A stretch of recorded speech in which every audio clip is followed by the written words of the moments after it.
以下節目只反映節目主持及嘉賓意見。本節目只反映節目主持及個別參與節目人士的個人意見，其中涉及靈異經歷，可能會引致聽眾不安。當中提及之堪輿及占卜資訊，並非精密科學，敬請留意。恐怖熱線 ，IC Nico 熱線開啟，靈異再現。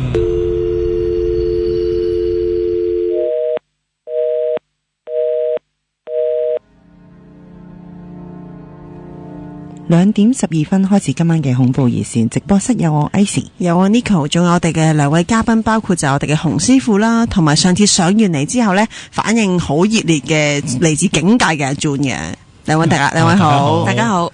好，咁今日呢，阿 Jun 都繼續咧帶咗一啲境界故事俾我哋嘅。嗱，電話熱線繼續開放嘅1834997啦，另外 Facebook.com/ghosthotline997 咧可以分享任何嘅鬼故嘅。咁阿 Jun 啊，我想問咧，你係咪有啲關於仲有一啲關於警署嘅鬼故可以同我哋分享下咧？係，咁就即係呢啲都係我聽翻嚟嘅，咁我或者喺度同大家去分享一下啦。咁呢一個咧就關於發生喺尖沙咀某一個警署啦，咁樣。咁就發生嘅時間咧，如果我冇記錯，就應該係2000年尾左右啦，唔知10月9月度左右嘅。咁當時咧就報紙嗰度咧有埋過一單嘅交通意外啦。咁嗰單交通意外咧就喺呢一個獅子山隧道嗰度就失事嘅。咁當時咧就有警察咧就牽涉咗喺入面，就有警察死咗啦咁樣。咁而呢單交通意外裏面呢，個警察呢就係當時係守尖沙咀警署嘅。咁喺佢即係過身嗰晚啦，喺同一個時間，咁當時喺呢個警署入面有一個巴力，我哋所講嗰個休息室啦，或者叫更衣室啦，咁係俾啲警察換衫啊，或者休息啊咁樣嘅。咁當時其中有一個警察就見到呢一個死咗嘅其中一個嘅沙展呢就翻咗嚟，咁佢當時係唔知道呢個沙展係因為交通意外而過咗身嘅。咁如是者佢哋都繼續同佢打招呼啊，有傾偈啊咁樣嘅。咁跟住之後過咗個休息時間啦，咁啊就呢個警察就跟住出去做嘢啦，咁樣到第二朝呢，跟住原來佢知道咗有呢一單咁嘅交通意外，咁呢一個咁嘅警員呢，就同啲同事度傾翻呢一單嘢啦。咁佢就話原來呢一兩個警察呢，就係去其中一個呢，就係去尋晚半夜見到嘅其中一個沙展咯。咁當時喺尖沙咀嗰度嗰個警署入面呢，啲人都傳得好犀利嘅。咁但係嗰啲好似聽講啊，就話嗰啲上司嗰啲啦，咁就因為都唔係咁信呢一啲咁嘅傳聞啊，或者點樣就不了了之嘅。咁但係當時都傳得幾犀利。但我想問翻個案件呢，其實當其時個警員係當場已經證實死亡啦，定係隔咗一段時間喺醫院跟住之後先死噶？即時死亡嘅。係啦，係因為交通意外即係炒得好嚴重，係啦咁樣嘅。咁而即係呢一個見到話過咗身個沙展嗰個警察咧，佢係唔知道有件事發生嘅，即係亦都冇人去講過，因為佢都冇人知其他人。係啦，咁翻工噶嘛。咁洪師傅，因為咧嗱，我曾經都聽過咧，即係喺我聽過香港有一個會所嘅地方啦，咁就曾經咧有一個護衛員咧，咁佢就嗰晚咧本來佢係當夜間嘅，咁咧佢就心臟嗰日晏晝心臟病發就過咗身，咁咧嗰晚當夜間嗰位同事即係。當然即係有人替補佢啦，咁但係替補嗰個人呢，其實係唔識得呢個人嘅。咁佢翻工嗰陣呢，就突然間見到呢個死者呢，仲喺嗰間公司裏邊出現，即係總如常一行必，佢就心諗啦，點解今日咁奇怪要兩個人翻夜更嘅呢？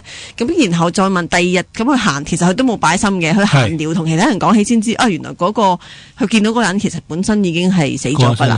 咁其實我想問係咪有啲死者如果真係死得咁突然嘅話呢，佢真係會完全唔知道自己原來過咗身啦，原來已經唔需要做一啲佢本身安排，譬如話頭先個 case 係翻咗警署啊，或者我個 case 就係繼續翻工啊，係咪佢真係有一段幾長嘅時間佢哋會空白咗嘅咧？其實突發嘅死亡咧，係有機會嗰個死者未必知自己死咗嘅，所以佢個靈魂好似有陣時喺嗰個電影上都有用呢個橋段啦，一下嚇過出嚟，佢係唔知自己死咗嘅，佢咪照做翻自己平常嘅嘢咧，即係好似你嗰個日日去翻工啊，佢照做嘅。但係喺另外一套理論就係講人過咗身係會有一段時間停留喺陽間嘅，咩中陰身啊，有好多有啲教派就會話喺49日內啊。其實我哋唔好理佢呢樣嘢先。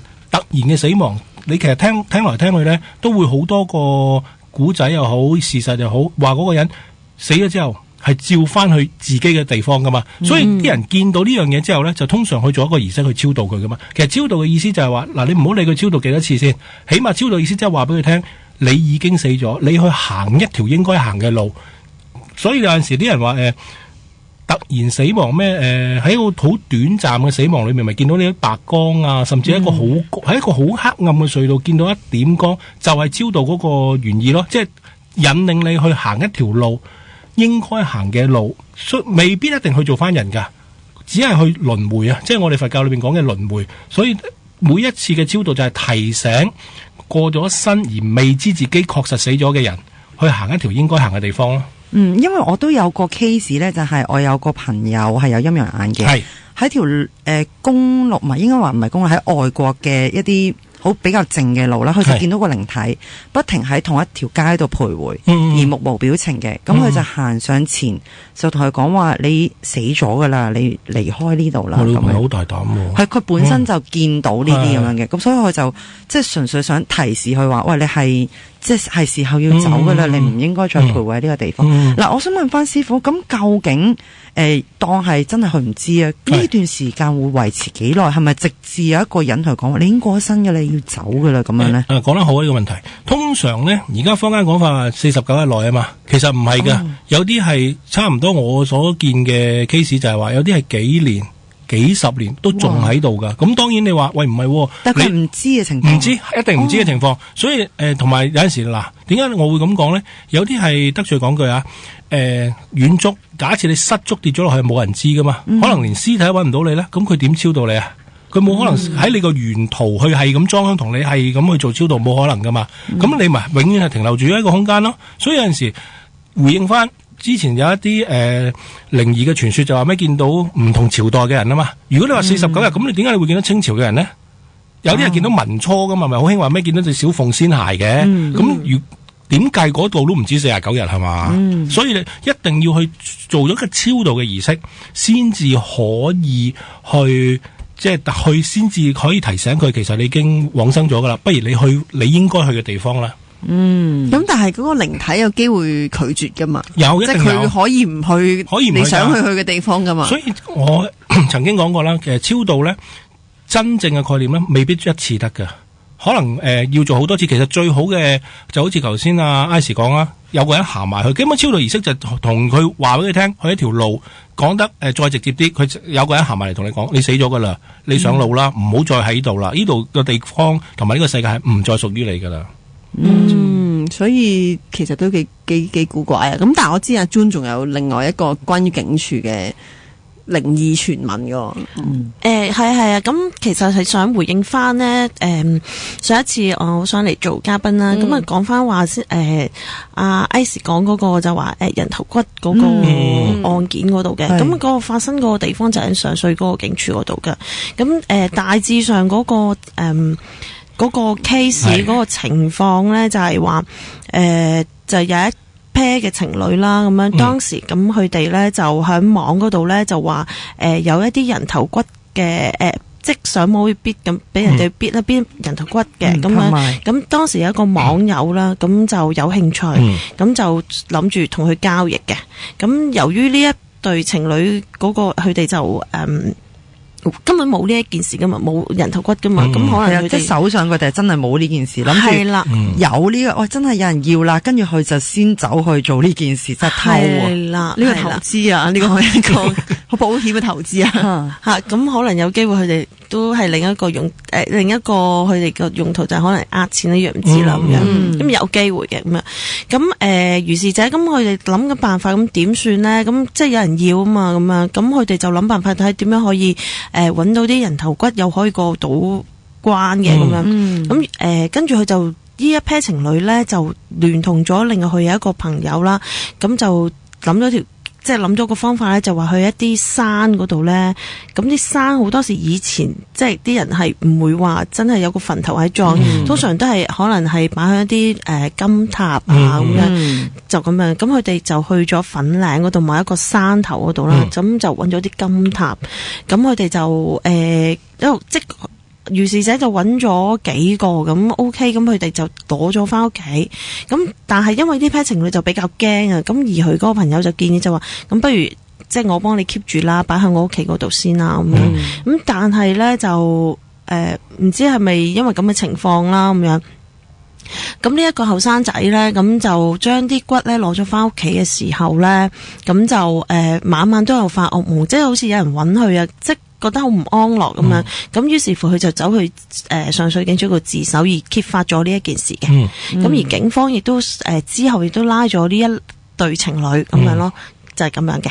咁呢個人頭骨當時嗰個警署嗰度點樣處理咧？咁樣就係話佢哋就擺咗即呢件事就都我諗都成差唔多有10年啦，差唔多10年，我真係聽翻啲同事講，因為我都冇受過嗰邊嘅警署咁樣。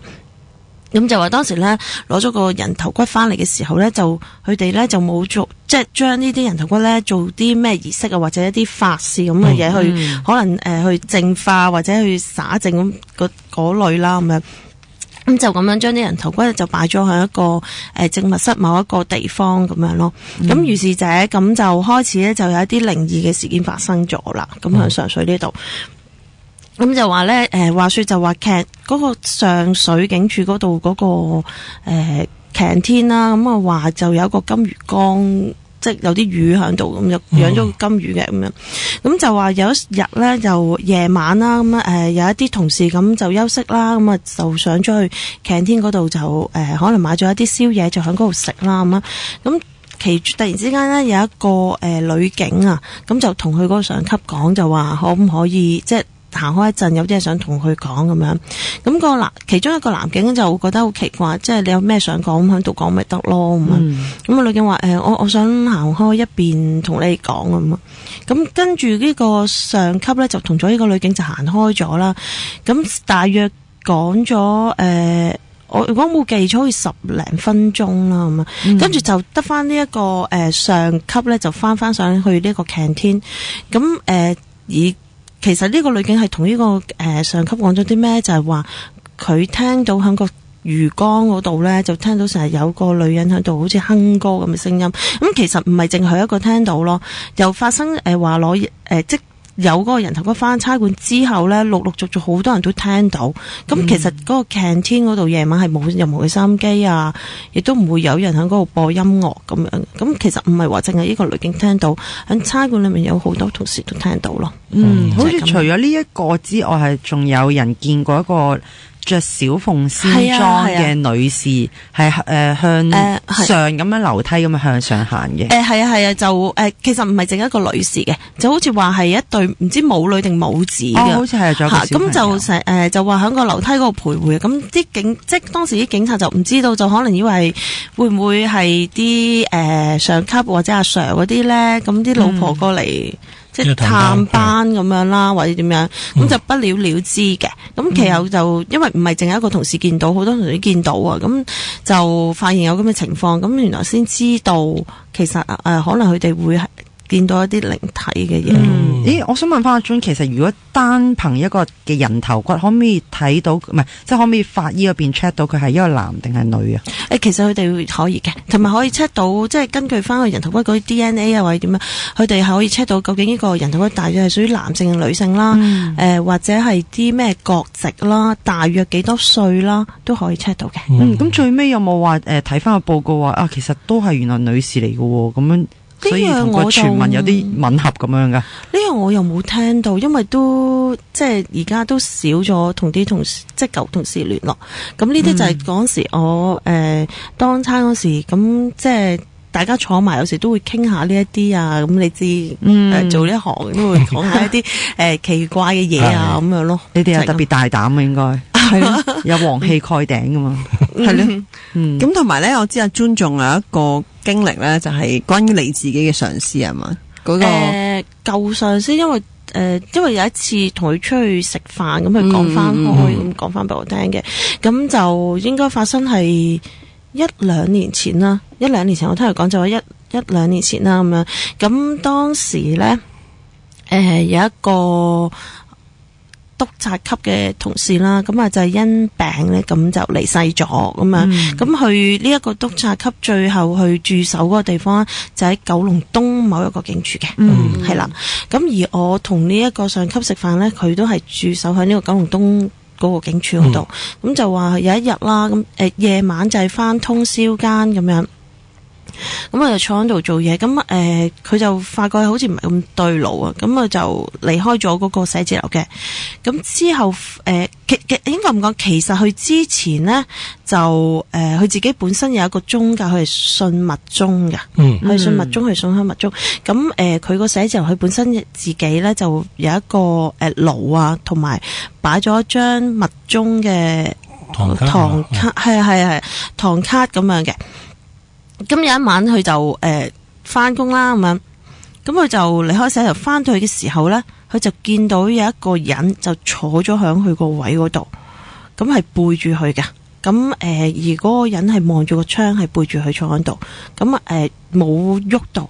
咁佢就認得到呢一個人嘅背影咧，就係過咗身嘅呢一個督察。咁之後咧，佢就再擺多張唐卡喺嗰度咯。着住咩服裝呀？當時係食嘅。佢就真係冇留意，因為係熄咗燈嘅。其實係熄咗燈，佢就冇留意。但係佢認到佢個背影就係呢一個督察咯，就係咁樣啦。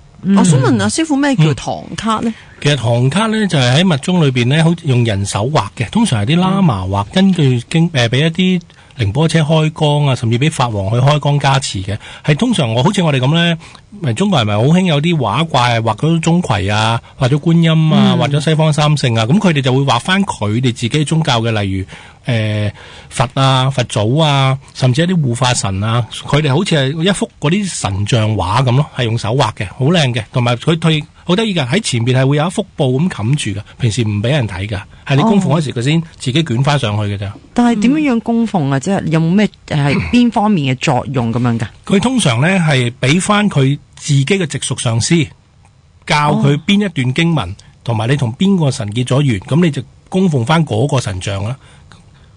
咁有冇話咩特別嘅禮，即係嗰啲供品點樣供奉？佢哋通常咧係用嗰個水花香燈桃食樂啦，呢個供法嚟供佢嘅，係佢哋自己係有一個規定嘅。可唔可以講多少少咩嚟㗎？嗰個咩？佢水要帶出啲雜誌之後，我都唔知個雜誌係咩嚟。佢通常叫八供，因為用8種唔同嘅嘢，水啦，即係等於2杯水啦。花就係我哋用係啦，花佢哋會有一啲佢特別整嘅一啲用麵粉製，好似一朵花咁嘅。但係有啲人就會用新鮮嘅花嘅。燈啦，燈就好明顯啦，一眼油燈啦。嗰啲你所謂嗰啲麵粉嘅花係即係出邊可能紙紮鋪一賣定？紙紮鋪冇，佢通常嗰啲喇嘛會自己做㗎。佢通常就做好之後咧，佢擺翻喺佢哋自己個 centre 咧，用一啲好平嘅價錢咧，賣俾你哋，咁佢哋就攞啲錢咧，就拎翻去助養翻佢哋自己嗰啲喇嘛仔咧，等佢哋有書讀啊，佢哋基本上係好似佢哋做啲手作出嚟，用一個好平嘅價錢賣俾你哋，咁佢哋象徵式去攞翻啲錢去供養佢哋自己啲小朋友咯。另外仲有啲咩？圖咧就有個好似一啲 cream 咁嘅嘢咯，咁佢哋其實喺西藏嗰邊咧，佢係有一啲指定嘅，好似一啲白色嘅茶嘅，係基本上佢係一個供俾個神嘅。落咧食就係食嘢啦，例如有啲人你會見到喺嗰個兜仔度咧，會有啲人擺糖啊，有啲人擺餅啊食啊嘛，即係其實佢係意思就係話供食俾個護法神啊。但係都係零食為主。通常我見係餅乾咯，即係你好少無啦啦會開罐午餐肉喺度咯，佢真係唔會啲擺啲簡單可以擺得耐嘢啦。落咧佢就通常係擺一個螺啊。佢哋有陣時嗰啲發螺啊，即係嗰啲海螺嗰啲咧，其實有聲係啦，喺密宗裏邊係吹得響嘅。佢螺嘅意思係有幾種講法嘅，其中一種講法係代表快樂啊，將你個快樂供俾個神，個神就會賜予你快樂。即係希望，其實佢哋嘅意思就係好希望你用一個好誠心、好開心嘅心情。佢哋唔會話拜個神拜到你好悲哀噶嘛，即係喺度哭訴啊對住個神，其實正路唔會噶嘛。你拜神，你講得難聽啲，你都用一個好歡欣嘅心情，同埋好潔淨嘅心，同埋好誠嘅心去拜嗰個神噶嘛。咁但係我想問咧，以前而家係咪冇警署再擺關二哥噶啦？都有嘅，其實咁都仲有，會唔會有即係可能佢自己本身有個人嘅信仰啦？咁會唔會有 conflict 嘅咧？係啦，我覺得冇咯，我覺得萬法歸一咯，即係大家都係個理念同存嘅啫，大家都係希望你做好人，持正念啫，同埋調翻轉講，就算你話相傳話咩皇冠蓋頂咧，如果你嗰個心術不正，我諗佢都保護唔到你咯。其實個差人點解可以辟邪，甚至你有啲人話醫務人員啊、消防員可以辟邪，因為佢個心存正念啊嘛，佢嚟救人噶嘛，佢梗係辟邪啦。你嗰啲所謂嘅冤魂野鬼，你都唔會搞佢咯，佢嚟救人噶嘛，你仲阻住佢？係其實我覺得係基於個人，唔係基於個皇冠嘅問題。嗱，咁譬如頭先嗰個 case 啦，即係可能係個過咗身嘅幫辦，咁有某好多原因啦，佢仲留喺可能佢工作嗰個位置度啦。咁你覺得如果咁樣擺一啲嘅即係自己相信嘅宗教嘅東西喺度，係咪就可以話到俾嗰個靈體聽？哦，你其實已經死咗噶啦，或者係其實個作用可以係點樣嘅咧？嗱，第一要睇下佢擺咩先。如果例如佢擺嗰啲係本尊菩薩，即係例如你話去到佛祖啊，甚至你阿彌陀佛嗰啲咧，就真係可能會話俾佢聽啦。你應該去你應該去嘅地方，阿彌陀佛係超度你噶嘛。咁你如果你話擺護法神咧，就可能我估啫吓，係想佢自己可能驚驚地啊，想擺啲護法神啊，即係好似你驚人哋標心，你請個保鏢啫嘛。咁你阻住佢，等佢唔敢入嚟啦。因為一定要睇到佢究竟擺咗咩唐卡先得，因為唐卡係一種好大嘅、好概括嘅嘢，係啦。即係例如你好似去某個商場去明星咧，你可以集嗰啲閃卡咁啫嘛。但係佢只係話喺嗰個宗教裏邊係代表一啲畫，佢哋畫出嚟，其實通常佢就係畫，多數畫㗎，全部係手畫啲喇嘛。其實喇嘛畫嗰啲神像畫好靚，幾大張到㗎？其實有唔同 size 㗎，因為同埋喺西藏裏邊佢有一個習俗係曬唐卡啦，最大嗰張係成個山咁曬㗎。成個山好多人係啊，你可以上網查到噶，係一個盛事嚟噶，係最大嗰張唐卡咧，係成座山咁樣，唔係一個人去鋪，係成隊人咁慢慢鋪啲向嗰個，咁梗係唔係90度山啦，即係一卷字畫咁樣就駁埋咗一座大嘅圖畫咁樣。係啊，佢要揾一個機器出嚟，直頭成好似嗰啲起重機咧，去托嗰張卡出嚟噶。嗰張卡唔係話唔係唔啱你講得，佢唔係話逐張慢慢駁噶，佢係一筆一筆畫噶，佢一畫親呢啲畫10年以上噶。喂，師傅係咁講卡，我成日以為係可以擠得喺銀包裏邊嗰啲，好似閃卡係咯。喺後期台灣嗰邊有出啦，你都冇錯啊。後期台灣係有出呢啲好似當銀包咧，你知有陣時生意人就好叻噶嘛，方便啦，同埋係你冇可能帶住成卷嘢出街噶嘛，有乜事你就拉開個卷嘢。你估真係睇戲咩？好啦，我哋時間差唔多，去廣告翻嚟繼續恐怖熱線。翻到嚟第二節嘅恐怖熱線。咁我哋頭先一路聽阿 June 講一啲關於警署嘅啦，我相信我知阿 June 仲有一個咧，以前都係聽啲舊同事講嘅經歷咧，係關於一個大家都好耳熟能詳嘅人物嘅。我哋或者俾個代號佢，可唔可以叫做魔警咧？都可以嘅，雖然呢排有套戲係咁嘅名，係啦，不過係啦。咁呢個都係我聽翻嚟嘅啫，咁樣就話呢一個同事啦，我哋叫同事啦，或者咁講。咁佢之前呢，就曾經呢，就駐守過新界某一個警署嘅。咁呢件事發生呢，就係喺呢一個警署嗰度噶啦。咁啊話說呢，就有一日啦，有一個外籍嘅高官啦，即係外籍嘅督察啦，都係咁樣。咁就翻工嘅。或者我講一講佢嗰個警署嗰個大致上係點樣嘅個裝修或者個裝潢先。咁就當時呢個警署每一層樓咧，個 lift 裏個 lift 出面咧就有一塊鏡嘅。咁呢塊鏡咧其實係有啲咩作用咧？就係話有時一啲軍裝嘅同事啊，咁佢哋出去行必啦咁樣，咁佢哋有時即係你知啦，有時遲到咁啊，好急急腳咁啊，就攞件衫就落去就做briefing，係話你出去當間行邊條 bit 啊咁樣，咁就係話當佢 briefing 完之後咧，咁可能就可以俾佢哋咧照一照鏡，執翻好嗰個易用啦，唔好咁難睇咁樣嘅。咁呢一個外籍嘅警官咧，就當時咧就就等緊 lift 期間呢，佢就見到塊鏡裏面嘅嗰度有一個倒影咯。咁個倒影呢，就其實唔係佢自己，佢就見到係另外一個人。咁佢就當時係有少少心氣，因為係夜晚發生嘅。佢係同一時間見到自己加埋佢，定係直情見唔到自己啦？淨係見到佢。佢見到佢，但係另外仲有一個倒影喺佢隔離。哦，但係隔離冇人嘅，冇人嘅，因為得佢一個人啫嘛。咁佢就當時都好驚嘅。咁佢就翻到去寫字樓嘅時候咧，咁就同一啲同事講啊，或者之後都有同事講開啦。咁就後尾輾轉之下咧，呢一個咁嘅傳聞咧就傳到落一啲長官嗰度啦，咁樣。咁咧就為咗息事寧人啦，咁就於是呢個差館咧就做咗一個嘅內部嘅裝修嘅。咁裝修完之後咧，每一層樓嘅鏡咧亦都拆晒啦，咁就冇咗咯。咁當時好似我聽翻，係咪唯獨是呢個警署拆晒所有鏡，定係之後全部香港嘅警署都拆晒啲鏡？其餘嗰啲我真係唔知道，但係at least響我即係之前當差我搜過嗰啲警署就唔係層層都有咯。哦，係啦，我所知就係咁。你話係咪全部香港嘅警署都拆晒？咁我就真係唔知道呢樣嘢。咁塊鏡係咪即係平時嗰啲直身鏡照到晒成個人嗰啲？係啊，照到噶，因為俾你睇翻個儀容啊嘛。咁你知有時裙得褲甩咁樣噶嘛，出去咁吓。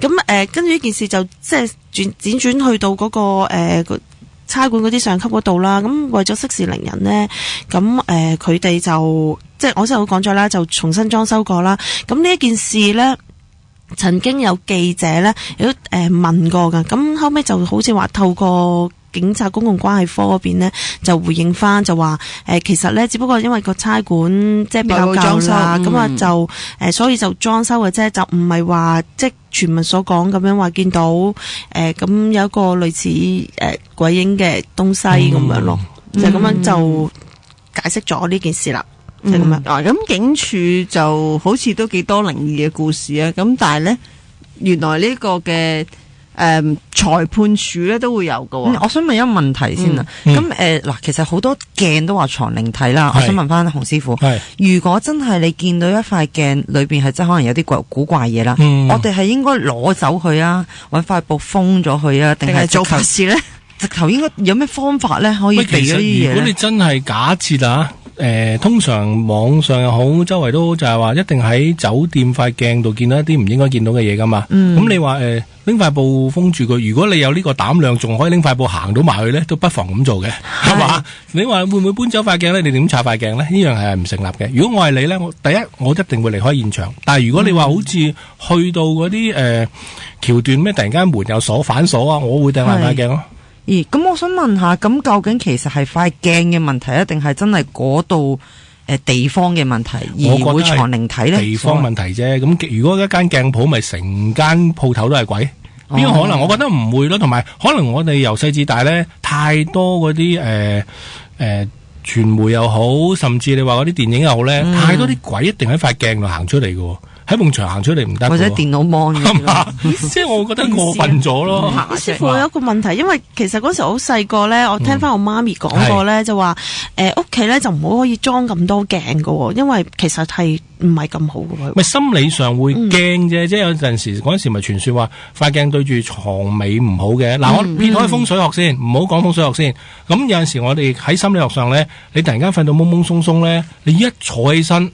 咁你冇可能係啦，你會見到一個影一喐，咁你一定嚇親自己㗎。咁你冇可能喺張床度一路咁樣成條蛇咁跣落地下，咁一路跣出廳，冇可能㗎嘛。你正常你起身你實會90度坐直㗎。咁你一定你冇可能眯埋隻眼行出去㗎嘛。咁你一定要擘大眼。第一樣嘢，你喺嗰個潛意識你未嗰個人啱啱醒咧，你係唔會突然間記得晒全屋每一個角落有乜嘢有咩㗎嘛。咁你一望到一個影，咁係咪嚇一嚇你自己啊？所以呢個就算喺心理學上，你係唔應該擺塊鏡嘅，擺得太多，咁你擺咁多鏡喺屋企做咩啫？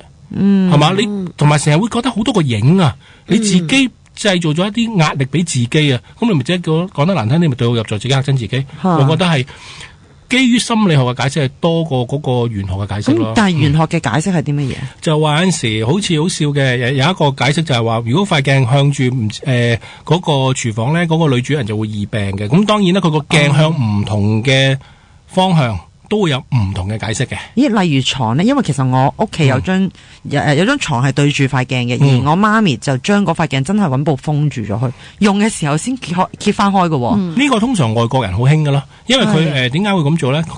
同我頭先嘅嘢一樣嘅。咁你嗱講得難聽啲啊，喺風水學上面嚟講話，一眼燈嗰啲天花燈咧，唔好壓住張床啊嘛，尤其是係雙人床夫妻嗰啲啊嘛。如果你壓住就會離婚收場噶嘛。但係你要諗一樣嘢喎，而家寸金尺土，有陣時真係佢嗰個原身裝修啊，係真係喺個天花板噶嘛。咁唔係好多人可以咧成間屋由頭整一次噶嘛。咁係咪代表一定會離婚咧？即係佢只係話係相傳係咁做咯。同埋喺其實風水學由古代傳落嚟噶嘛。嗰陣時點解會有眼燈會喺嗰個天花板咧？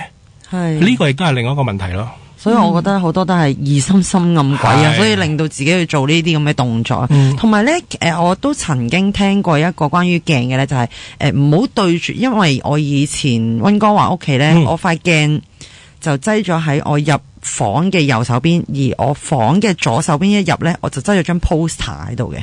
咁樣 poster 咧，真係全身嗰種嘅，即係由頭到腳，即係1:1嗰啲，係啦，1:1嗰啲嘅，即係一啲明星嘅 poster 咁樣啦。咁我有朋友嚟到就話：你呢個位唔應該擠 poster 對住塊鏡嘅，尤其是係人形嘅物體咁講。但佢就我問極佢都冇講原因。師傅有冇聽過呢啲咁嘅傳？我又冇聽過，不過可能都係嗰樣嘢啦。你有陣時可能突然間眼尾睄一睄咧，好似嗱，你仲要1:1添喎，你一塊鏡度咪見到又有個人企喺度咯，即係驚。我諗佢個原意係驚嚇親自己啫，同埋就算你有靈體，佢未必一定有個 poster 嘅，佢邊度都去到嘅。即係我諗佢係驚嚇親你啫。其實咧外國咧都有一啲，即係可能大家都聽啲中國或者係一啲東南亞地方係對鏡有傳聞，其實外國都有噶。外國嘅傳聞咧，即係除咗對住鏡批蘋果呢一個大家都聽過之外咧，佢好似有叫做好似同屠夫有關係傳聞噶，就係話咧，如果你唔知喺凌晨幾點夜晚對住塊鏡喺度講Piggy 即係豬仔，唔知講咗幾多次之後咧，就會有個帶住一個豬頭。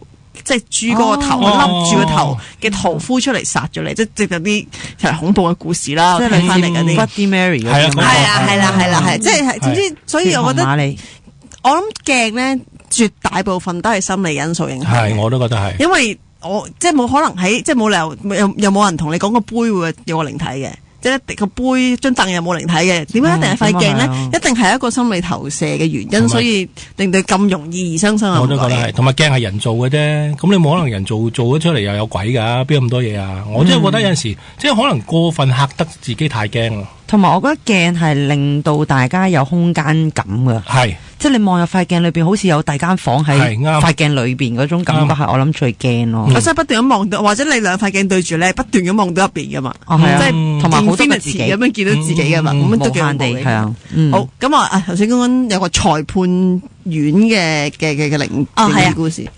咁呢個裁判院呢，就個位置就喺呢個西九龍嗰邊嘅。咁呢個都其實都係一啲師傅嗰啲講翻俾我聽啦。當時咁樣就話發生，就當即係講一講嗰個裁判院啦。咁樣咁其實話佢有十幾層樓高嘅，咁其中佢嗰個架構咧就喺最低嗰一層咧，即係地下再低一層啦。我哋所講，咁就係一啲羈留倉嘅。咁呢個羈留倉啦，即係等於好似我上一次都講啦，就係一啲要押上法庭嘅犯人啦，咁樣就喺嗰度等上法庭嘅，咁啊就會擺喺嗰度噶啦，咁樣。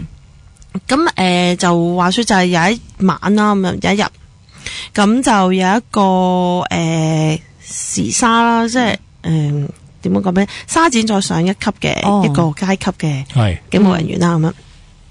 咁佢就負責咧，就話係安排啲犯呢預備去上法庭啊，或者要可能有機會介翻去差館嗰度，又即係俾警察嗰度再繼續去處理一啲案件嘅。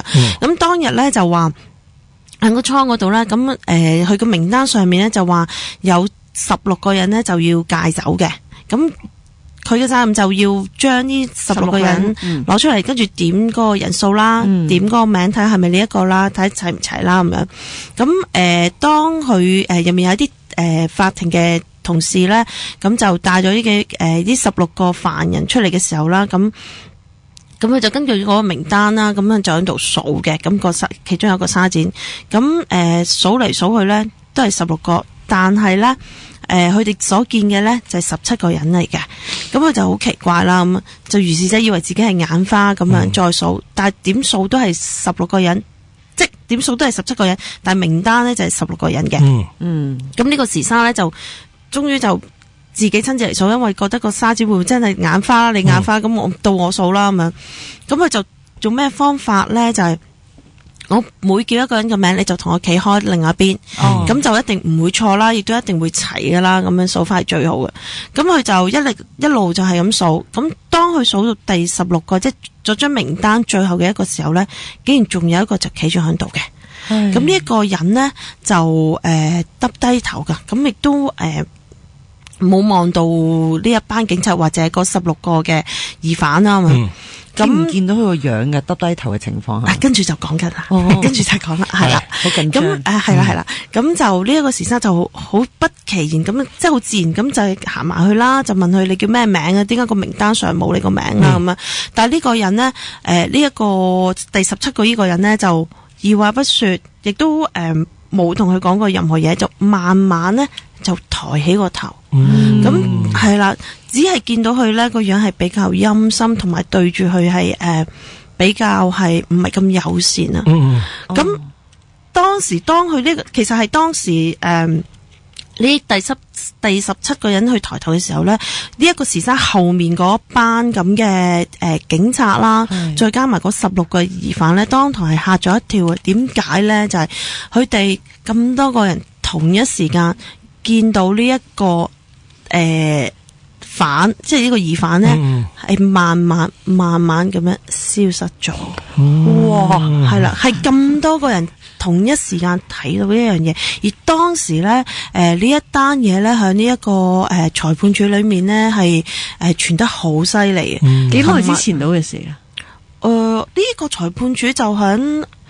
如果我冇記錯係2000年或者2001年嗰時起好啦，我諗唔係好耐啫。即係當時你話呢件事係幾時發生？咁嗰個師傅又冇同我講係咯，但係即係都係10零年嘅事。我有兩個問題，第一個咧就係佢點樣消失？係突然間1秒之內，突然消失，係慢慢飛歐㗎嘛，係好似突然間變透明咁樣。佢冇好詳細咁講，總之就話喺咁多人面前係慢慢消失咗，就唔係一下子咁樣走嗰隻。咁第二個問題咧就係最尾有冇 check 翻話？究竟佢呢個樣或者係呢一個人究竟係邊個？點解無端端出現呢？冇，即係佢哋係跟進唔到呢件事，跟進唔到，亦都解釋唔到，係啦，亦都冇話其實啲疑犯去我哋應該法庭嗰個係冇佢個樣睇到噶嘛，係啊，咁所以係唔知道噶，咁亦都冇究竟解釋到呢啲第17個人係點樣出現咯。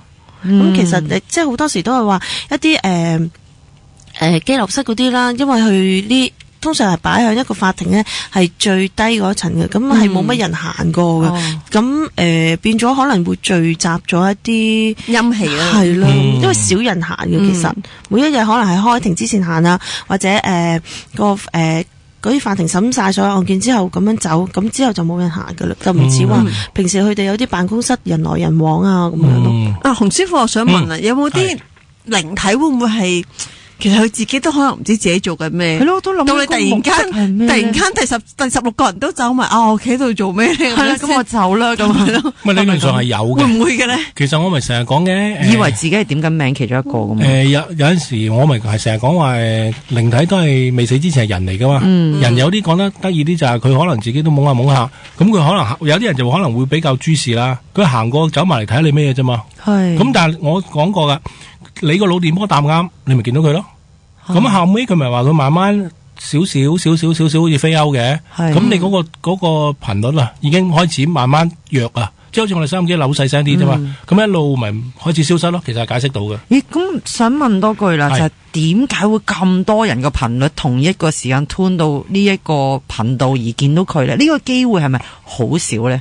唔會嘅，喺其實外國有做過好多實驗咧，係如果個靈體同你嗰個調翻轉講啫嘛，咁你好似新城櫃台咁啦，咁都好多收音機可以收到噶嘛，睇下佢收唔收啫嘛。咁同埋成日有一個常用嘅名詞，集體撞鬼啊嘛。咁係個靈體選擇俾佢哋見啊，定係真係咁啱即係咁樣撞到嘅咋，後邊嗰度。因為同埋得罪講句啦，你成班都係嗰個等緊上庭嘅犯，咁第一你個運氣一定有問題噶啦。第二你個心情同埋個負性磁場係咪大啊？你唔會好開心好興高采烈咁等緊嗰個法官嚟判你噶嘛？好啦，我哋時間差唔多啦，去一去廣告翻嚟繼續恐怖熱線。恐怖熱線 ，IC Nico 熱線開啟，靈異再現。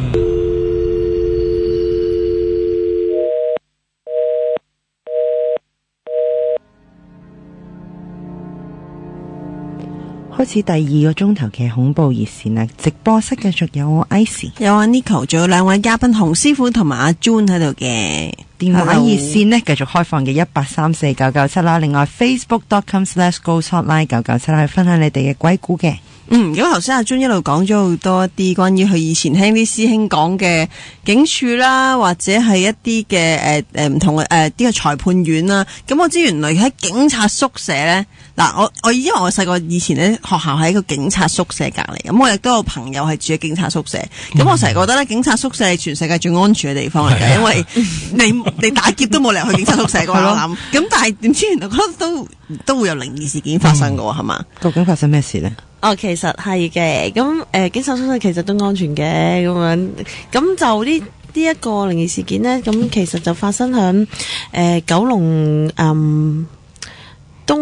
東一個紀律部隊宿舍啦，咁樣，咁就響半山嗰度嘅，咁就有8座噶啦，咁我諗如果有啲深水清嘅朋友咁就會知係邊度，咁就呢一個好似前幾日經過過呢個，應該係你住嗰度附近，係啊，應該係你住，係咪都幾靚？有會所嗰個係叫好細嘅會所啦，係啦，其實係啦，好似人哋都話都好似私家樓咁樣。係啊，似啊，因為我嗰日經過見到有人打羽毛球，跟住我就話邊度嚟㗎？佢話警察宿舍，好正喎，入面打羽毛球都係啊。好，繼續，唔好意思，唔緊要嘅。咁呢件事就發生響某一座啦，咁樣。咁當時咧就有一對夫婦咁就申請咗就入住咗呢個宿舍，咁啊就裝修啦。咁就因為可能裝修大夜，咁佢哋就響嗰度瞓啊咁樣。咁但係咧就即係可能有人報警咧，就話佢哋有啲轉牆嘅聲啊，嗰啲電鑽啊咁樣。但係其實佢哋都唔知道，即係諗住可能即係裝修呢啲嘢，咁大家都係同事，咁唔會話咁計較啦咁樣。咁但係咧，啲同事報警咧就係發生響即係過咗11點之後係半夜咁仍然係聽到，咁所以咧，但係佢哋11點前已經停晒㗎啦，停晒，因為即係知道嗰個法例嘅嘛，佢哋知道咁啊都已經冇做即係冇裝修或者轉牆嗰啲㗎啦，咁就瞓下覺啦，咁就聽到個門鐘啦，有人撳鐘咁樣，咁就開門啦，開門之後咧就見到有2個警察，咁唔好意思啊，咁見到2個警察啦，咁嗰2個警察即一見到個單位嘅時候咧，就冇講任何嘢，只係同翻呢一個宿舍入面嘅負責人啦，就同佢講翻就話冇嘢，我哋只不過上嚟睇一睇嘅啫，因為有人投訴有噪音，冇嘢啦，我哋走噶啦咁個，連登記。即係好似我聽翻好似話，連登記呢個單位入面嗰個即係嗰啲住客都冇登記，咁就走咗咁樣。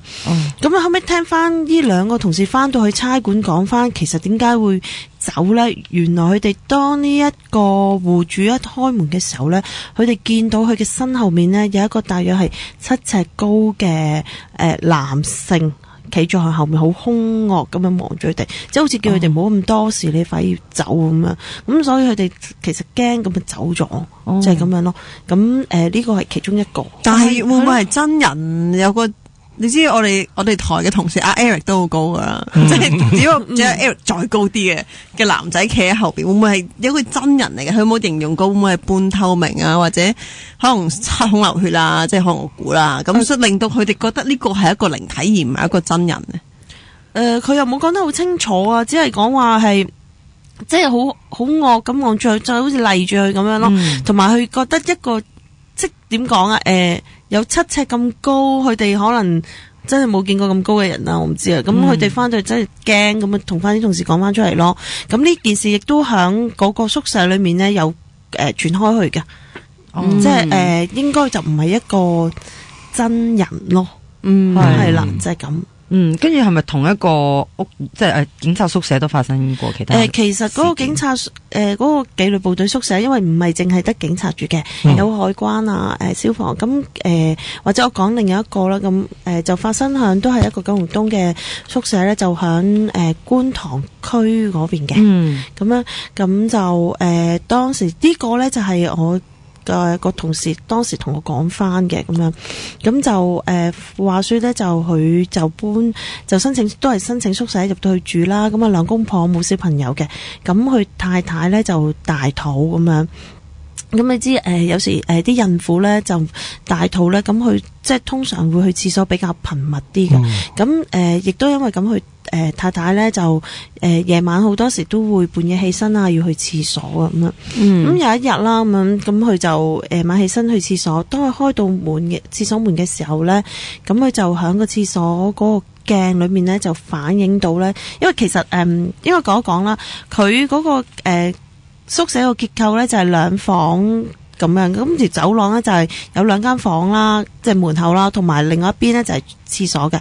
咁廁所如果個鏡咧倒影係望到少少廳嘅位置，係望到少部分嘅。咁佢就一打開門入廁所嘅時候咧，佢就喺個鏡裏面嘅倒影咧就見到有一個人咁樣行過，咁樣佢就即係當時可能諗住自己眼花咁瞓覺啊嘛，咁樣可能唔夠快眼花就冇理佢啦咁樣。咁如是者呢個情況咧，就每2-3日咧就會出現一次，咁樣。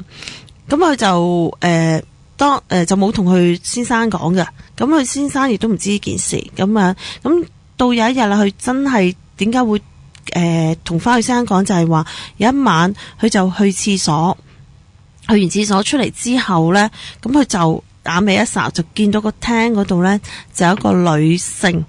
好明顯係一個女性嘅，咁佢話因為黑啦，熄晒燈，咁你話佢有冇衣着啊，或者佢即係啲人成日講話咩長頭髮嗰啲，佢真係唔清楚嘅。總之佢嘅感覺佢係一個女性啦，咁就好直咁樣就坐咗喺張梳化嗰度，就望住佢電視機嘅位置，即係等於即係我直望嘅位置係喐都唔喐。咁佢就驚啊，咁啊即刻衝咗入房咧，就嗌醒咗佢先生啦。咁佢先生出到嚟嘅時候，即係同佢一齊衝出去睇嘅時候咧，個房係冇任何人嘅喺度。咁而佢嗰個單位當時咧係嗰啲窗嗰啲咧係鎖好晒、閂好晒㗎，咁樣。咁就根本亦都聽唔到有任何話開門啊或者閂門嗰啲聲音咁樣咯。咁老公知道呢件事之後啦，咁就第二日啦就打去同宿舍嗰個部門嗰度負責宿舍嗰個部門嗰啲同事講啦。咁當時好似都話唔肯換俾佢嘅。咁你知有時警察宿舍其實我聽翻佢哋講就話係比較緊絀啲嘅，咁即係啲人要攞宿舍咁啊，咁所以你話要換就唔係話立亂有一啲空置到嘅單位可以騰到出嚟退換咯咁樣。咁但係佢老公就用咗一個理由，就因為佢太太懷孕啦，咁同埋佢嗰個精神狀態，見住佢太太一日比一日咁差，因為可能即係咁樣啦咁樣，咁宿舍組後尾就以恩恤嘅理由咧就換咗俾佢咯，同埋後尾佢得知翻呢，即係都係宿舍組嗰邊同事講就話，原來呢一個單位呢，之前呢就有一個同事嘅太太啦，咁就會因為感情嘅問題，咁就響間屋裏面呢就自殺咗。咁你話呢一個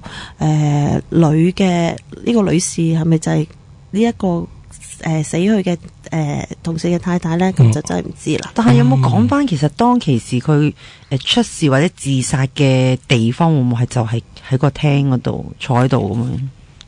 冇啊，佢就係話呢一個死咗嘅同事太太咧，佢係喺呢個單位裏面自殺，就係咁樣嘅啫。咁其實咧，即如果宿舍嗰度，如果佢哋有一個則嘅規例啦。咁如果個單位曾經有發生過一啲命案或者一啲兇案咁樣，佢哋都要反映翻出嚟咯，攞出嚟俾同事去申請嘅時候都要有一個反映翻出嚟。但係唔知點話俾佢聽，係啦，即係有個記號。係咯，我哋租樓都係咁噶嘛。係啦，見有出好似唔知3年之內出過事嘅 case，都係要話俾個係啦。咁但係呢個單位就唔知點解就冇咯。咁係可能程序上或者佢哋某啲事疏忽咗，咁我哋都唔知道咁樣。係咁嗱，頭先我聽過呢個2個嘅警察宿舍嘅故事啦。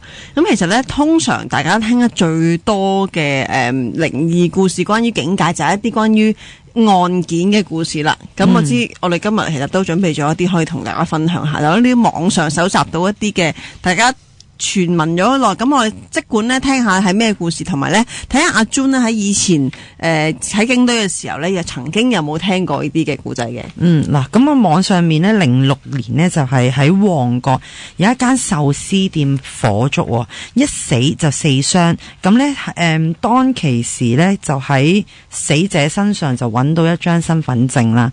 咁啊當其時嘅差人就搜到呢張身份證之後呢，就帶去差館，就俾其他同事去登記嘅。咁當佢去到差館嘅時候啦，遞張身份證俾同事登記嘅時候，咁個同事見到張身份證就呆住望住，跟住之後又再望住佢，跟住之後就大叫話我唔做啦，我唔做啦，咁樣就掟低個身份證走咗去。咁點解呢？就有問翻佢個同事就究竟發生咩事啊？點樣？你係咪有啲咩精神錯亂咁樣？咁佢就話：當我接過你嘅身份證嘅時候，我見到個身份證個樣就係頭先同你一齊行入嚟嗰個人咯。跟住佢話唔係，我自己行入嚟嘅啫。佢話唔係啊，我仲以為嗰個係咩證人定乜嘢同你一齊入嚟嘅。咁但係但係原來嗰個係死者嘅身份證嚟嘅。係啦，跟住佢就話係啊，呢個死者身份證你幫我登記咁樣咯。咁阿 June 有冇聽過？呢個我都有聽過㗎。即係有你喺你哋以前你做警察嘅時候都有傳聞過嘅。都有聽過。咁你聽個版本有冇同 Ice 講過有冇出入嘅咧？差唔多咯，其實都係。但係咪話係個女警嚟㗎？係女警就唔係女警嗰個。報案室嗰度其中一個女警咯嚇。嗱，我想問翻阿 June 一啲專業嘅知識啦。唔好咁講。嗱，咁當一個過咗身嘅屍體喺度，係咪會係第一個接觸呢個屍體嘅？係一定係差人嘅？大部分可以係咁講，因為點解咧？警察接咗一單 case， 如果係一啲死人嘅案件啦，咁我哋第一件事就要幫呢一個死者身上咧睇下佢，第一就要檢查睇佢有冇啲特別嘅唔尋常嘅傷勢啦。第二啦就係要揾佢身上有冇啲財物啦，因為點解咧？其後就算呢單案件完結咗之後咧，呢啲財物都要係俾翻佢嘅家人。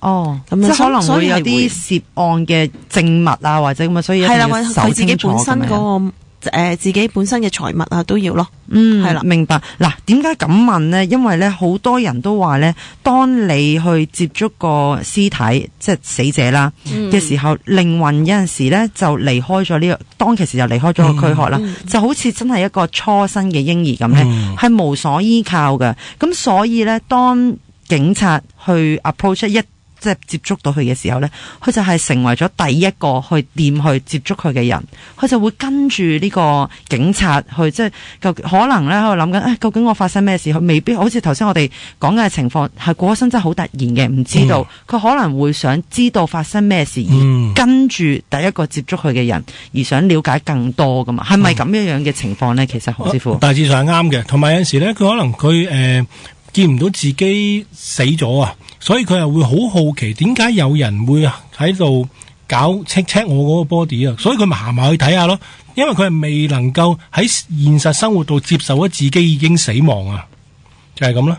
即係佢有機會係都唔知去邊啦，不如我就跟住第一個接觸到我嘅人啦。咁希望佢會幫到佢。係。因為佢其實如果係都幾恐怖啊！如果我查身份證，我見到你阿師兄你後邊嗰個咁熟面口嘅身份證嗰個人，咁但係如果啦，即係當我係嗰個師兄嗱，我俾人跟住啦，我又可以做啲乜嘢咧？其實我覺得佢會唔會 keep 住跟住我嘅咧？唔係，其實平常一個人咁梗係驚啦。但係如果真係發生呢啲 case 嘅，其實我覺得唔需要驚咯。你係做嘢啫嘛，同埋你係想幫佢去揾出你個死因啊嘛。你而家唔係你害死佢啊嘛，咁你驚乜嘢啫？咁當你只係話，喂，我見到靈體我怕，係一個事實，人之常情。但係如果真係有一啲警務人員遇到呢啲咁嘅事，我覺得咧唔需要太過介懷咯。你做完個 case 佢會走噶啦。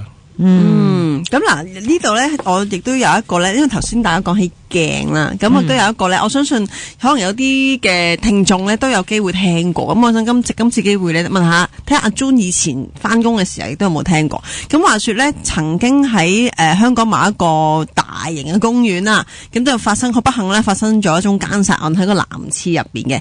咁詳細嗰件事係點唔敢唔講啦。咁但係咧，總之最尾咧就係話當捉到呢個疑犯之後咧，咁佢就死口都唔認自己有做過呢件事。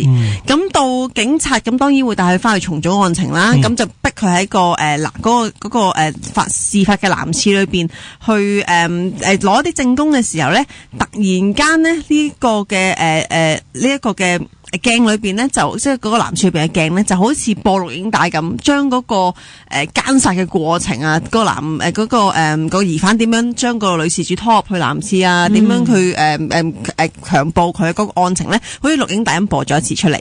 咁然後咧嗰個犯人當然同警方都目定口呆啦。咁然後個犯人更加面色蒼白咧，就攤咗落地下。咁見到呢啲嘅片段咧，佢就都唔可以抵賴啦。佢就話我唔係有心嘅，我冇心殺你嘅。你唔好纏住我咁樣。咁佢認罪嘅同時咧，突然間有一陣怪風咧，就將呢個玻璃鏡嘅鏡咧，突然間就無故裂開咗，就散到一地都係碎片。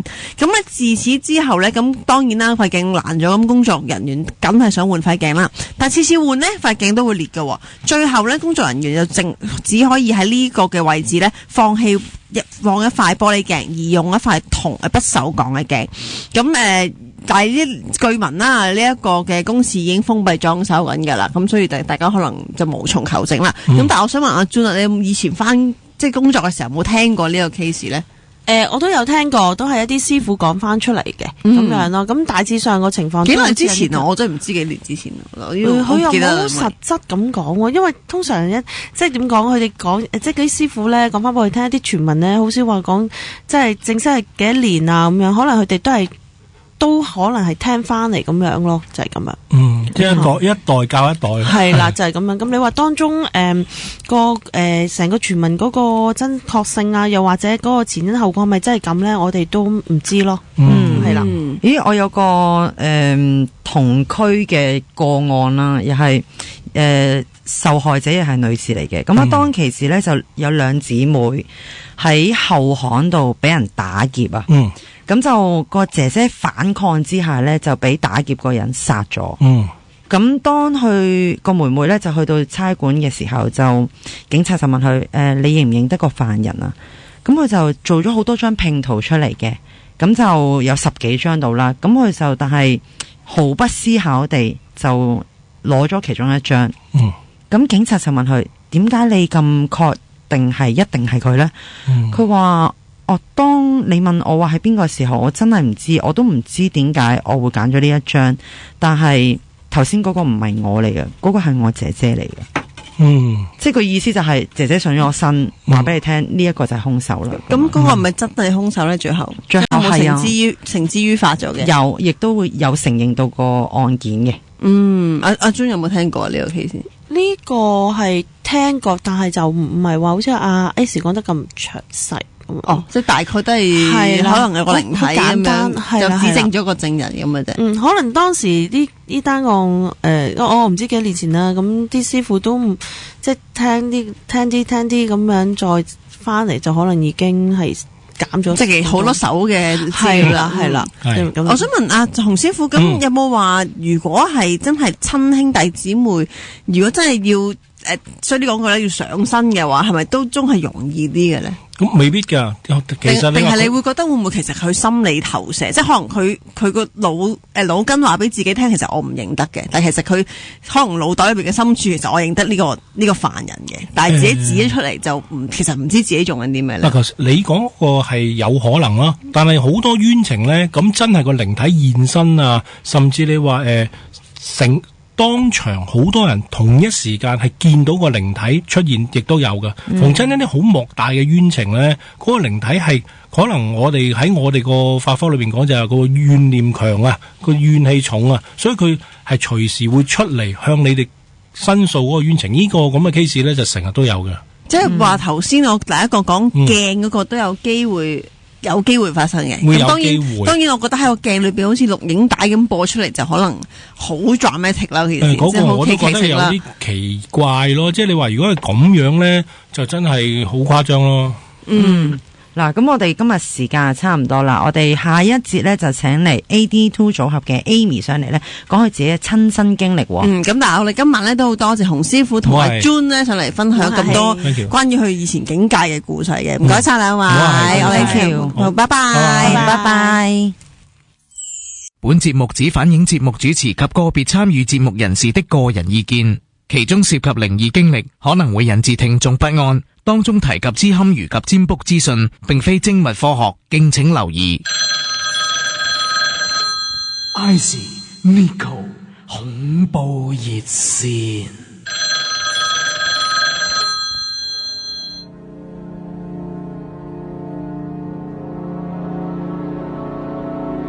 繼續恐怖熱線啊！有我 IC 同埋 AD2 嘅成員 Amy 喺度嘅。Hello，好開心又可以揾到你咯，因為你原來都好多鬼故講極都講唔完噶。每一次見到你呢，都有啲新嘅故事帶俾我哋噶。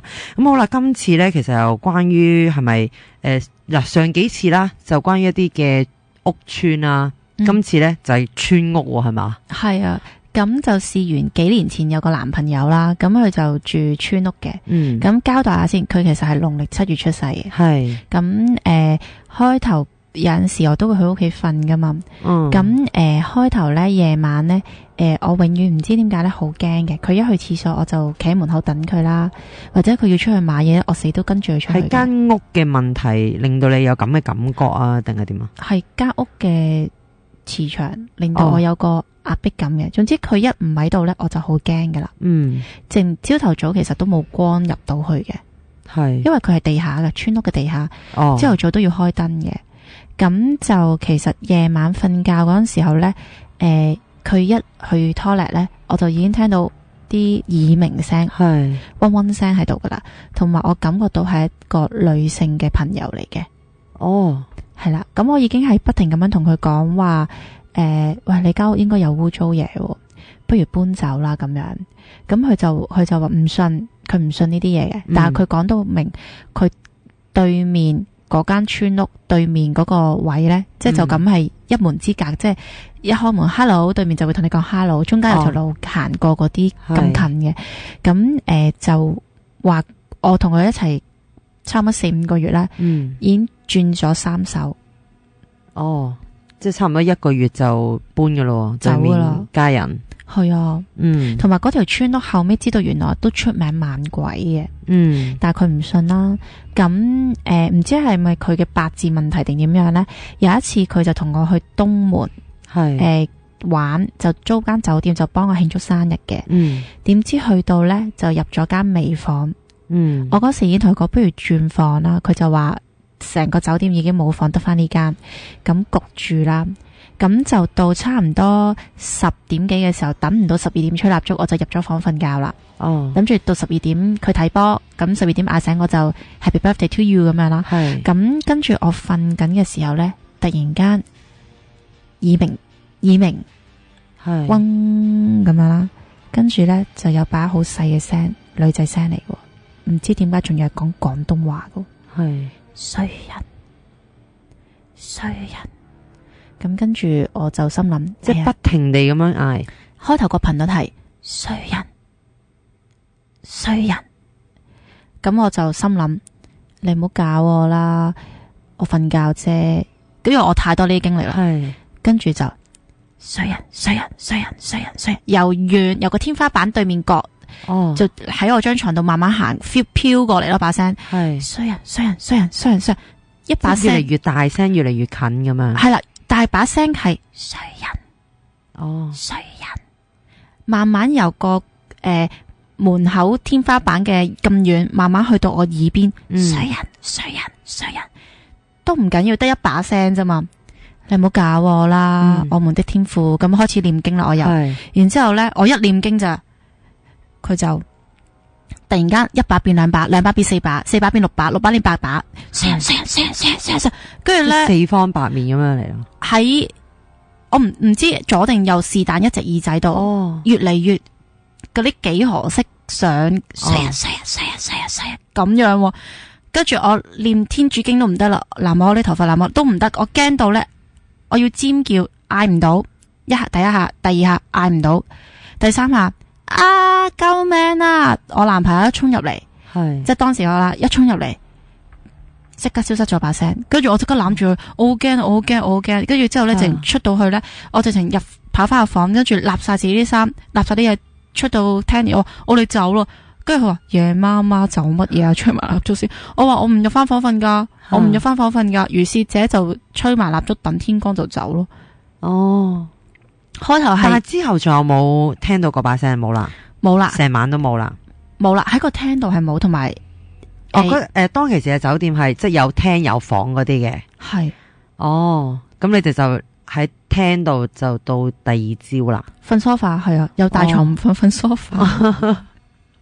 但係男朋友有冇聽到呢啲聲音？佢係完全對呢樣嘢係冇完全零接觸噶，係佢唔信咯，完全唔信咯，甚至乎佢交有嘢佢自己都唔知嘅，因為佢唔知咩事咧。佢一喺度咧，啲嘢唔會，其實佢惹到嗰啲嘢翻嚟，但係咧啲嘢接近唔到佢，但係佢一離開咗咧，啲嘢就搞我咯。咁。我已經同佢講咗好多次，喂，你唔好住呢個村屋啦，你搬到第二度住。但係嗰度咧係4500蚊，仲要3年都冇交去租。幾大啊？嗰度係幾層？實際面積300尺，實際3000定300啊？300。即係好細喎，300。哇，好實用喎，好實用喎，似500-600噶啦。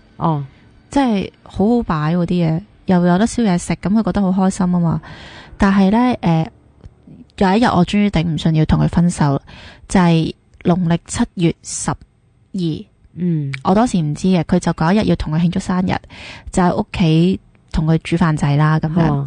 跟住之後咧，突然間無啦啦佢跳掣嗌交，同我，咁就喺度嗌大家啦。跟住嗌到好激烈噶啦，淨掟晒嘢噶啦，我仲要執嘢走，一路執衫，佢一路同我喺度鬥扯痕啦。我喊，突然間掟嘢咯。我其實我自問我 EQ 好高嘅，我亦都唔會隨便嗌交掟嘢嗰啲人嚟嘅。但係我係癲到係咁喊，嚎哭同埋掟衫架。你俾我走啊！我好辛苦啊！我唔想留喺呢度啊！你俾我走啊！我唔想留喺呢度啊！我要分手要走。咁佢就喊住就唔好走啦，你唔好走啦咁樣拍戲咁樣。跟住呢，到有一刻隔籬有把 cutter， 我突然間我嗰時情緒失控噶啦，已經唔係即係已經唔知咩事啊！攞住指住把 cutter， 你想我留喺度啊嘛？喊住噶，好似拍戲咁。你想我留喺度啊嘛？你戒我呢隻手啊！即係我攞一隻手。佢講係啊，好冷靜，喊緊，好冷靜。突然間好冷靜。你想我唔走啊嘛？你攞把吉他一嘢戒落我呢度啊！你戒咗落嚟，我就永遠留喺度噶啦。你戒啦！恐怖啊！打冷震。跟住我真係 repeat 咗唔知5分鐘，都係淨係講呢句。你想留喺度，你就一嘢戒落嚟啦。咁樣。但係。你當其時男朋友有咩反應呢？情緒都好失控，佢失控到係要尖叫，跟住拍台，然之後一嘢掟爛咗嗰盞燈，掟掟到佢隻狗唔知走去邊，掟爛咗嗰盞燈，然之後你唔好逼我啦，跟住我又回復翻係我自己咁嘅款情緒，就你俾我走咯，我想翻屋企，我要翻屋企。跟住咧，佢終於頂我唔順啦，因為搞咗成晚啊嘛，我都死都話要走，又話要自殺又成，又叫佢殺咗我咁樣咧。好彩佢控制到情緒，啫。跟住一出個門口，我突然間覺得一出個門口咧，我突然間覺得好自由咯，我直情係好大力咁呼吸啲空氣，然之後覺得好開心好自由，跟住佢就送咗翻我屋企，我都好平靜喎成件事，我好平靜，然之後去到我屋企，佢又好平靜嘅，佢好傷感，但係即係好單嘅啦，我就無啦啦覺得重獲自由咁樣咧，跟住去到我屋企，兩個仲好開心去玩狗咯，跟住之後佢再問我係咪真係要分手，我話嗰度真係有啲問題。我唔再入翻去噶啦，如果你堅持唔搬走，不如我哋真係分手啦。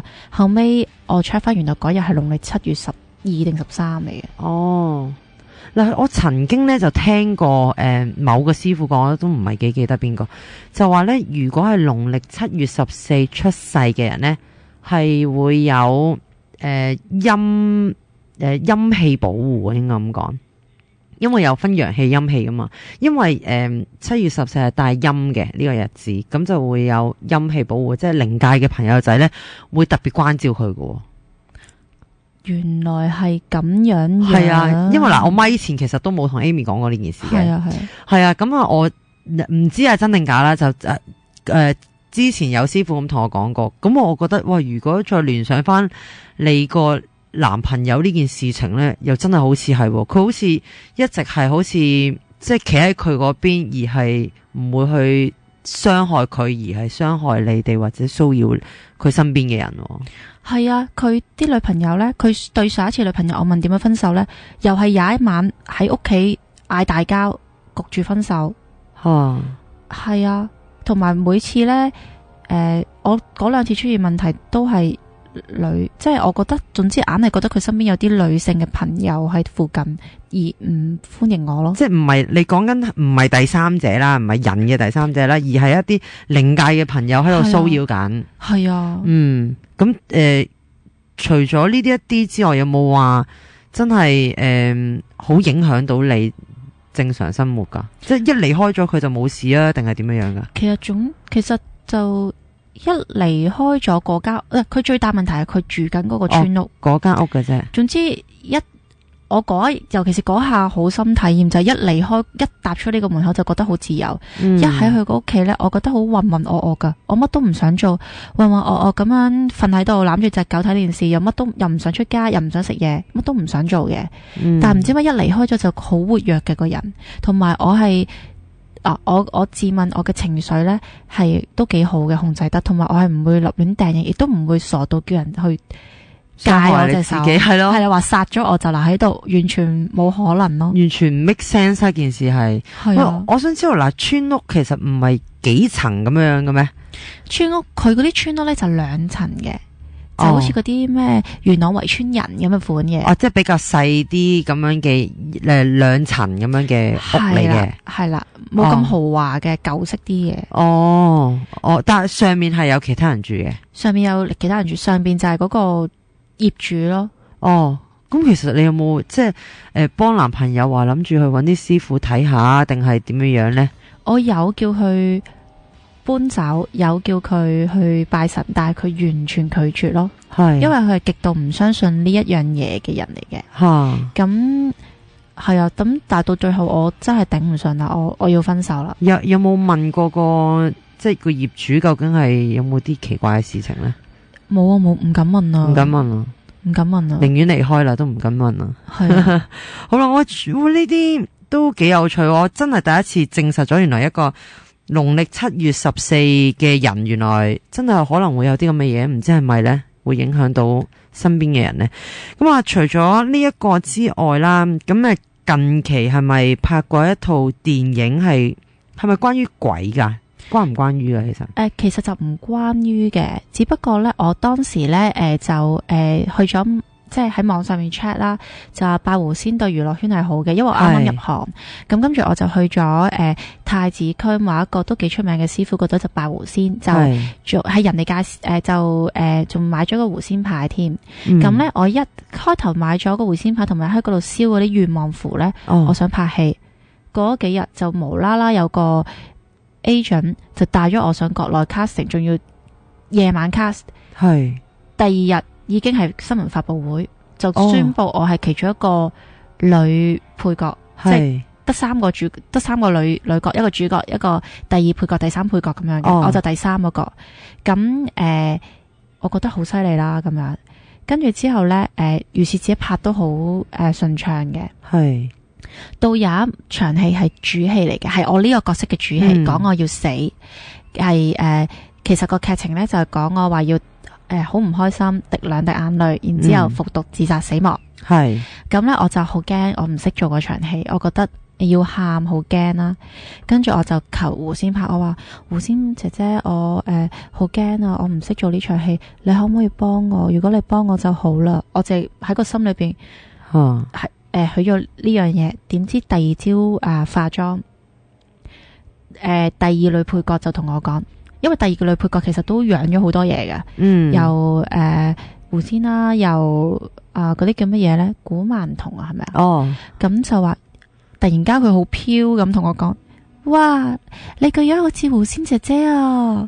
跟住之後我話吓係，跟住個化妝師發突然間停筆就話，真係好似古裝片嗰啲狐仙樣喎。跟住我就即刻攞塊鏡照，真係好似古裝片嘅狐仙喎，咁樣，即係嗰啲仙女咁嘅樣咧。即係好狐狸化身嗰啲樣嘅，咁我不以為意啦，以為係化妝嘅技巧，但係日日都係化呢個妝噶啦，唔知點解今日係咁嘅樣。好啦，到 roll 機嘅時候，明明就唔係拍住我，拍住男女主角，我只不過係做反應俾佢哋做戲嘅，我突然間失控尖叫啊咁樣。其實呢，我嘅大聲程度呢係嗌破3層別墅，基本上呢，其實男女主角啦。成隊 crew 啦，包埋個 cameraman 係呆咗望住我繼續做自己戲啊，我唔理噶，佢哋呆咗，我繼續喺度喊啊，嚎哭啊，拍台拍凳啊，然之後突然間指住男女主角，係你哋害死我噶，係你哋好激動，情緒激動喊晒，跟住然之後咧再自殺，其實我係未死過噶嘛，我唔知咩叫死噶嘛，跟住自殺，跟住就震啦，然之後咧由內而外，又愛到翻外，係咁震，然之後就死咗，跟住。之後佢哋成班人係呆咗10秒先嘅，一嗌跟住先嗌 cut， 一嗌 cut 咧我就回復原狀，我就咁坐咗度呆咗，跟住等導演講咩咧，跟住導演行入嚟話頭先冇拍到你，唔該你做多次啊，你氣到啦，你拍咗你先，咁跟住就如是者我做咗4-5次，因為要近鏡遠鏡又唔知咩 shot 啊 close up 啊嗰啲嘛，但係我嗰4-5次都係照樣係咁嘅情緒。由頭到尾都係 repeat 咗幾次咯，都係有眼淚，都係喊，都係死。跟住，然之後咧，好啦，拍晒之後咧，突然間個出品人行入嚟，望住我，你有冇黐咗線啊？然之後我同佢講冇啊，跟住佢話你真係冇事？我話冇啊，入戲啊嘛，咁roll action 咪入戲咯 ，cut 咪出翻嚟咯，冇精神病啦，冇，你真係冇精神病，冇。跟住之後嗰時帶我上去嗰個 agent。懷疑我係鬼上身，因為佢知我有拜狐仙，懷疑我鬼上身，以至到呢6月嗰陣時候呢，係帶咗我去一個靈探節目，就揾我去睇咗個師傅嘅。嗱，唔好講個靈異節目住，因為我有少少問題問你啊。喂，當你見到你自己化完妝，咪話你個另外一個角色就同你講話你個樣好似狐仙嘅，我想問一個問題，就係你。見到話似狐仙嘅時候，你個瞳孔，我講黑色，即係眼睛黑色嘅位置啦，係咪好細粒噶？我嗰時戴緊眼仔咧，我真係見唔到。嗱，點解我會咁問呢？我另外有一個朋友咧，又係拜狐仙嘅。我係曾經親眼地見到佢個樣係真係變咗另外一個樣嘅。佢隻眼尾係向上戚啦。嗱，我去佢幫我化妝，我以為化妝師問題，我個眼尾嗰時佢化到我向上戚，跟住好糊，即係好嬌眉咁嘅樣咯。我當其時我朋友係冇化妝嘅。其實嗰個朋友我同你都識嘅，咪後講啦。OK， 跟住之後佢眼尾向上戚啦，跟住瞳孔係好細粒，係見到好似4白眼，你知咩4白眼？即係側邊4邊都係白色，跟住瞳孔係好細嘅變到。跟住佢係冇化妝啦，除低個眼鏡，佢話：Icy，你望下我樣係咪有啲咩問題？哇！你戴翻眼鏡好恐怖，佢個樣真係好恐怖，係完全另外一個人咁樣咯，好似係真係好似你講話，真係好似狐仙。我唔知係咪叫狐仙啦，但總之佢係好似一個妖精嘅樣。係啦，就係着住古裝片或者外國嗰啲精靈咁嘅樣。係啊，仲要係我平時其實佢哋不停咁講，因為我敏感啊，水土不服，同埋啱啱啲化妝師化妝品雖然好靚，但係我唔啱用。咁呢，我前幾日其實頭嗰半個月不停化妝，佢哋都話：哇，你皮膚好差，好難上妝。唯獨是嗰日皮膚特別白，特別靚。哇，好神奇。關唔關事咧就唔知啦。哇，頭先咧講到有一個靈異節目㗎係嘛？係啊。嗰個靈異節目其實係做嘉賓定係做主持啊？其實嗰個靈異節目咧就係話由唔知地府定遊血池咧，我都唔記得。遊地府應該係啦，因為血池係地府嘅其中一個部分嚟嘅，以我所知。明白。咁我就去 casting 嘅，要 casting 噶，要睇晒。即係嘉賓都要，即係做一個遊地府嘅嘉賓都要去面試嘅。係啊，揾晒啲 model 去嘅，因為佢係破天荒咧，就係揾 model 去遊嗰個血池，好似話關 BB 事嘅。咁咧就要 cast，因為佢話係個師傅真係堅嘅師傅，我真係會落去，同埋驚如果一嚟要睇八字啦，二嚟要睇下佢嘅債重唔重。如果關 BB 事咧，驚上唔翻嚟，驚出事，因為佢嗰日都好多人嘅。咁樣 cast 法嘅，同埋你講話關唔關 BB 事，即係可能係咪話嗰個人係咪有冇落過 BB 啊？有冇可能墮過胎嗰啲咁樣係嘛？係啊，同埋要睇翻佢哋嗰個人嘅質素咧，究竟頂唔頂得順咯？同埋我諗佢係因為始終係節目啊，佢可能想揾啲比較易接觸靈界嘅人去做，所以係。都幾多 model 去 cast 嘅嗰次，都為數幾十個噶，係啦。咁最尾節目係有冇用到你呢？最尾節目就真係好精彩，我係其實中途都好多人上身，同埋嗰日好多師傅喺度嘅。我係不停由遊血池，佢有好多個環節嘅，真係好精彩。由遊血池到上去感受靈體，我都嗰日唔知做乜事係咁上身。到最嬲尾呢，我自己原來好多年前喺先達拜嗰個泰國佛咧，原來出事嘅，原來陰牌嚟嘅，上身谷咗佢出嚟啊！可能佢撳低咗我個元氣，定嗰幾把火，定點樣令到佢喺我體裏邊出咗嚟，跟住好多人撳住我，然之後就做咗好多嘢，就令到佢出咗嚟咯。好複雜嗰件事，而家但我哋係咯，時間又差唔多咯。咁究竟其實發生啲咩事？我哋係咪有機會可以再請你嚟分享究竟遊地府嘅經歷呢？好啊，遲啲啊，因為我呢排係啦驚唔夠時間。係啦，咁啊，仲有其實一啲關於前嗰排拍寫真嘅時候都有俾鬼上身嘅經歷喎，係嘛？有啊，就係 cast 咗。其實咧，呢個靈異節目同呢個拍寫真咧，啱啱就重疊咗，係同一個月份去做。咁咧我先去 casting，咁之後。咁佢因為要落地府，其實落一落咧，其實你個人好傷㗎，你嘅撞鬼指數係好高。咁跟住我呢時候卡船嗰頭又上大陸拍寫真啦，拍緊嘅時候我就人生第一次鬼上身，仲要係日光日白。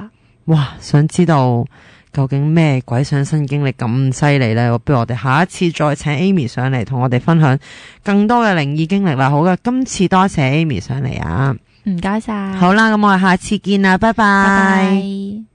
以上節目只反映節目主持及個別參與節目人士的個人意見，其中涉及靈異經歷，可能會引致聽眾不安。